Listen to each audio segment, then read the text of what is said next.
আমরা আরো 40,000 body camp সংগ্রহ করার চেষ্টা করছি। এটা খুব দ্রুতই করা হবে, করে যাতে পুলিশকে খুব দ্রুত এটা নিয়ে এক ধরনের ছোটখাটো ট্রেনিংও দেওয়া হয়, যাতে এই বডি ক্যাম্পটা খুবই ইলেকশন, আমাদের তো 47,000 ভোটিং বুথ আছে, তো 47,000 ভোটিং বুথে প্রত্যেকটা বুথেই যাতে একটা বডি ক্যাম্প থাকে, কোনো একটা মানে বডি ওয়ার্ন, মানে আপনার চেস্টের মধ্যে এটা পড়ে থাকেন। এটা থাকলে যেটা হবে যে তাহলে ওই ভোটিং সেন্টারটার আপনার সিকিউরিটিটা আরো ভালোভাবে আমরা ইনশিওর করতে পারবো।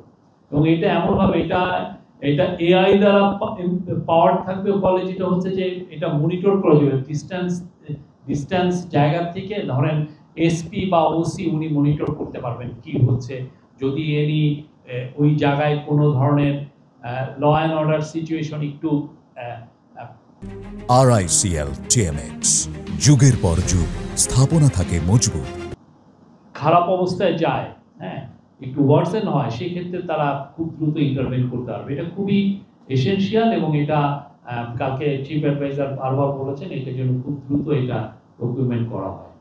কালকে মিটিংয়ে জাহাঙ্গীর আলম চৌধুরী ছিলেন, আমাদের home adviser, special assistant on home advise chief adviser Khodabaksh Chowdhury ছিলেন, ফয়েজ তাইব আহমেদ ছিলেন। এটা নিয়ে অনেক বিস্তারিত আলোচনা হয়, এবং সেখানে কোন কোন দেশে এগুলো হচ্ছে, কিভাবে তারা ইউজ করছে, সেগুলো নিয়েও যথেষ্ট আলোচনা হয়। তা আমরা আশা করছি যে আমাদের তো মূল ফোকাসটা হচ্ছে ইলেকশন কিভাবে পিসফুল, ফ্রি অ্যান্ড ফেয়ার হয়, এবং যাতে বাংলাদেশের এই যে আজকে যেটা আসলো যে 12,60,00,000 ভোটার সবাই যেন খুবই উৎসবের সাথে ভোট দিতে পারেন তাদের পরিবার পরিজন নিয়ে, সেই জন্যই আমরা তাদের প্রত্যেকটা ইলেকশন সেন্টারে 47,000 প্রত্যেকটা যাতে আমরা সিকিউরিটি ইনশিওর করতে পারি, সেই জন্য এই বডি ক্যাম্প প্রকিউরমেন্ট করা হচ্ছে। আমার নাম